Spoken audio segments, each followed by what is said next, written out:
Hello everyone, स्वागत है आप सभी का आपके अपने चैनल मैथमेटिकल टेंजेंट पर।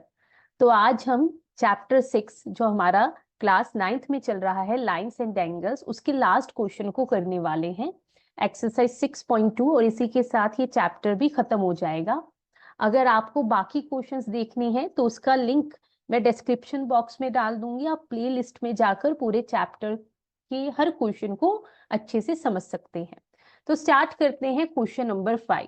देखिए, क्वेश्चन नंबर 5 स्टार्ट करने से पहले आपको एक छोटा सा कॉन्सेप्ट रिकॉल करना पड़ेगा।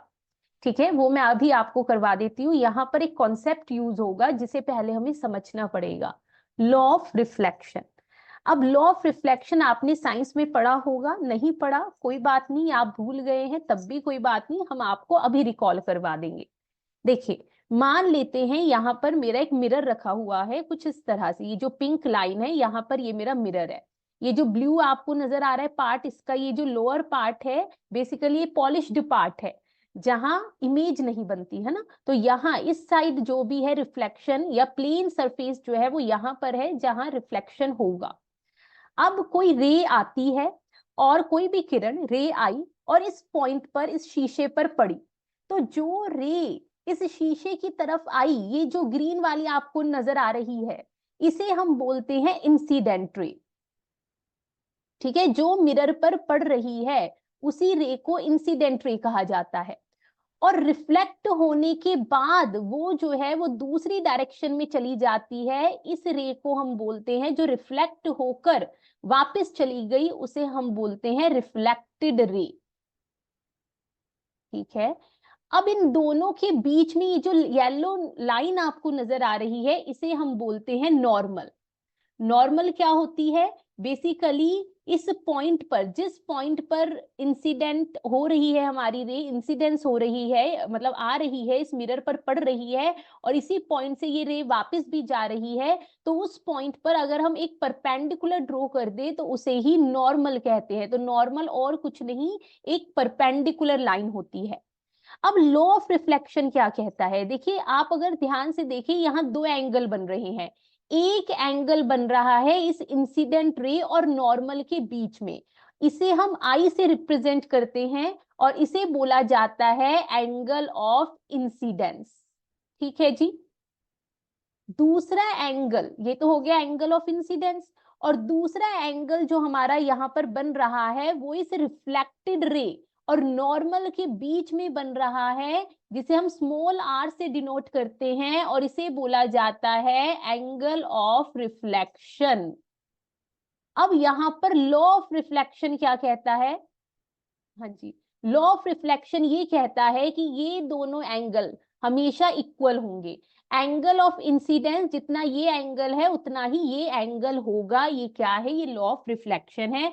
वैसे तो दो लॉ ऑफ रिफ्लेक्शन दो हैं, बट दूसरे का यहाँ पर कोई यूज नहीं, ये पहले का भी इस क्वेश्चन में यूज है, इसलिए मैंने आपको ये समझा दिया। अब हम आते हैं अपने क्वेश्चन पर। देखिए, क्वेश्चन में बोला जा रहा है कि इस फिगर में PQ and RS are two mirrors placed parallel to each other. यहां पर हम देख पा रहे हैं इस तरह से ये दो जो है PQ और RS दो मिरर है जो एक दूसरे के पैरेलल रखे हुए हैं। An incident ray AB strikes the mirror PQ at B। अब यहां पर एक इंसिडेंट रे आई इस तरह से और इसने मिरर को B पॉइंट पर स्ट्राइक किया, मिरर पर B पॉइंट पे आकर ये टकराई। अब अगर रे आ रही है, ये जो इंसिडेंट रे है, तो ये वापस भी जाएगी, यही लॉ ऑफ रिफ्लेक्शन है, आई है तो जाना भी है। तो the reflected ray moves along the path BC and strikes the mirror RS at C। अब क्या हुआ, जैसे ही ये जो हम रे यहाँ पर देख रहे हैं, देखिए ये जो हम रे यहाँ पर देख पा रहे हैं ये इस तरह से मिरर पे आई, ठीक है, और उसके बाद ये इस डायरेक्शन में रिफ्लेक्ट हो गई। ओके, अब क्या हुआ, यहाँ पर सामने एक दूसरा शीशा पड़ा हुआ था, तो ये जो हमारी रे है जो आराम से बड़े मजे से रिफ्लेक्ट हो रही थी, ये दूसरे शीशे से आके टकरा गई इस सी बिंदु पर। ठीक है, दूसरे मिरर से आके टकरा गई इस सी पॉइंट पर, और टकराने के बाद ये चली गई वापस, रिफ्लेक्ट बैक हो गई इस डायरेक्शन में।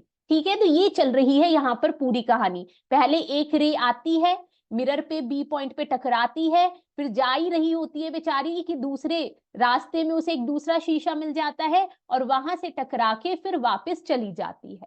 ओके, अब यहां पर ध्यान से सुनिए, हमें प्रूव क्या करना है। हमसे बोला जा रहा है prove that A B is parallel to C D. हमें यहाँ पर ये प्रूव करके दिखाना है कि ये जो दो लाइंस है ए बी और सी डी, ये भी आपस में पैरेलल होंगी। देखिए थोड़ा टाइम इस क्वेश्चन में लगेगा, बट आपको आज पूरी तरह से क्लियर कर दूंगी मैं ये क्वेश्चन। तो स्टार्ट करते हैं हम अपने प्रूफ को। तो सबसे पहले तो हमें यहाँ पर गिवन लिखना पड़ेगा और टू प्रूफ, ठीक है।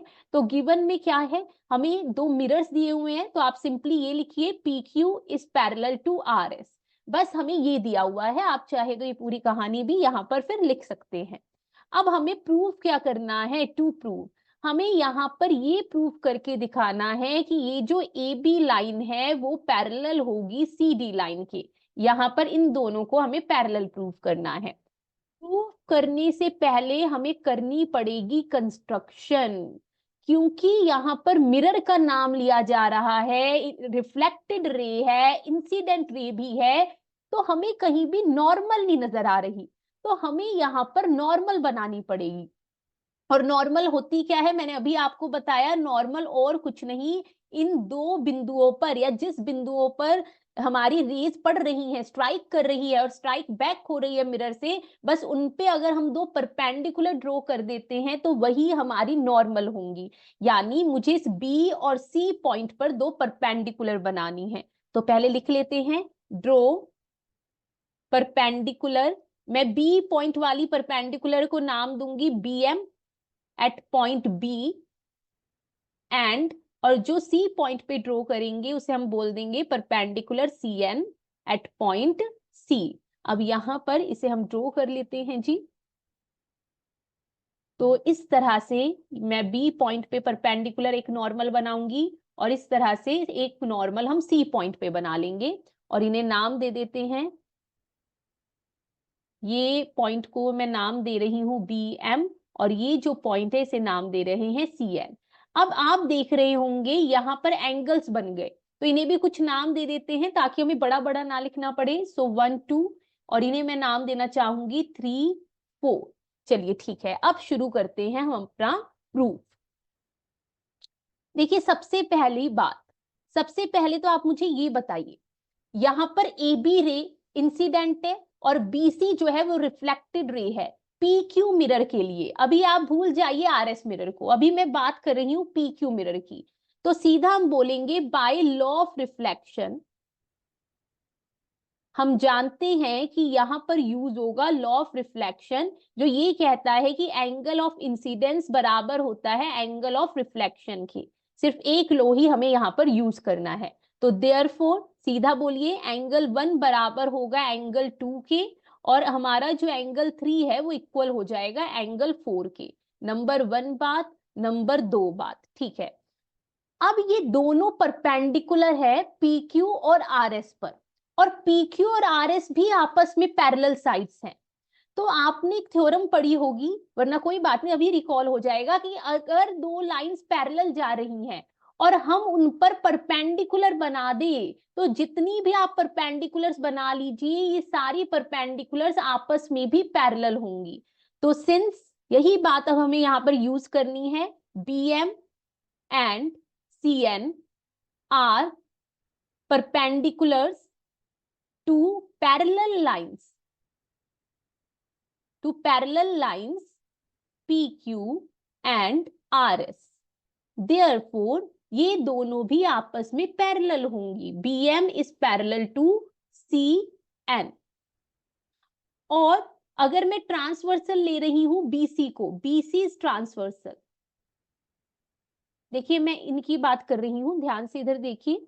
मैं आपको बेसिकली ये सिनेरियो यहां पर दिखाना चाह रही हूं कि हाँ जी देखिए, अगर मैं कह रही हूं कि ये जो लाइन है वो इसके पैरेलल है, अभी मैंने प्रूफ किया, और ये ट्रांसवर्सल है, तो मुझे बताइए ये जो एंगल है वो इसके इक्वल होगा या नहीं होगा।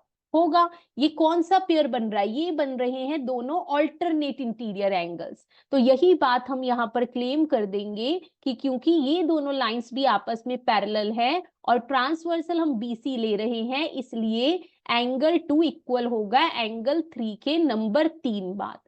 अब इन तीनों बातों से हम क्या कंक्लूड कर पा रहे हैं? देखिए 1 2 के इक्वल है, 3 4 के इक्वल है और 2 और 3 आपस में भी इक्वल है, यानी एंगल 1 और 4 को भी इक्वल होना पड़ेगा क्योंकि दोनों ही सेम के इक्वल है। या यूं कह लीजिए कि इन तीनों बात से हम ये बोल पा रहे हैं कि ये चारों एंगल्स आपस में इक्वल होंगे। कैसे? मैंने अभी आपको बताया कि ये दोनों फर्स्ट में इक्वल हमने प्रूव किया, ये दोनों सेकंड में इक्वल और इन दोनों को जोड़ रही है ये कड़ी नंबर 3। इसका मतलब ये तीनों जो या चारों एंगल्स है ये आपस में इक्वल होंगे। ऑल्सो अगर ये एंगल्स आपस में इक्वल है तो हम ये भी कह सकते हैं कि एंगल 1 और 2 का जो सम है वो बराबर होगा एंगल 3 और 4 के सम के। क्यों? क्योंकि ये जो तीनों एंगल्स हैं, चारों एंगल्स हैं, ये आपस में इक्वल हैं जी। ठीक है, ओके। अब यहाँ ध्यान से देखिए मैं यहाँ पर क्या कहना चाह रही हूँ। तो यहाँ पर पहले तो हम अपनी लाइंस ले आते हैं। ये थी हमारी BM लाइन, ये CN। तो ये रहा एंगल 1 2, ये रहा 3 4। तो एंगल 1 और 2 का जो सम है वो इक्वल है एंगल 3 और 4 के। एंगल 1 और 2 मिलकर कौन सा एंगल बना रहे हैं? यहाँ पर लिख देते हैं एंगल ABC, दिस वन। ठीक है जी, ये वाला एंगल बराबर है ये वाले 3 और 4 के, एंगल BCD के। और ये दोनों एंगल्स जो है ये ऑल्टरनेट इंटीरियर एंगल्स का काम कर रहे हैं। हमारी जो लाइंस है, देखिए ये जो AB लाइन और CD लाइन है, इन दोनों के लिए ये जो एंगल ABC और एंगल DCB है ये ऑल्टरनेट इंटीरियर का काम कर रहे हैं। तो हमने प्रूफ कर दिया ये दोनों एंगल आपस में इक्वल है और ये तभी पॉसिबल है जब AB जो है वो CD के पैरेलल होगी। तो यहां से हम सीधा सीधा बोलेंगे since they are alternate interior angles therefore AB is parallel to CD। और यही हमें यहाँ पर प्रूफ करना था। जब भी किन्हीं दो लाइंस को पैरेलल करना हो आप कोई भी एक प्रॉपर्टी शो कर दीजिए। तो यहाँ पर क्वेश्चन खत्म होता है। मिलते हैं आप सबसे अगली वीडियो में, तब तक के लिए अपना ध्यान रखें।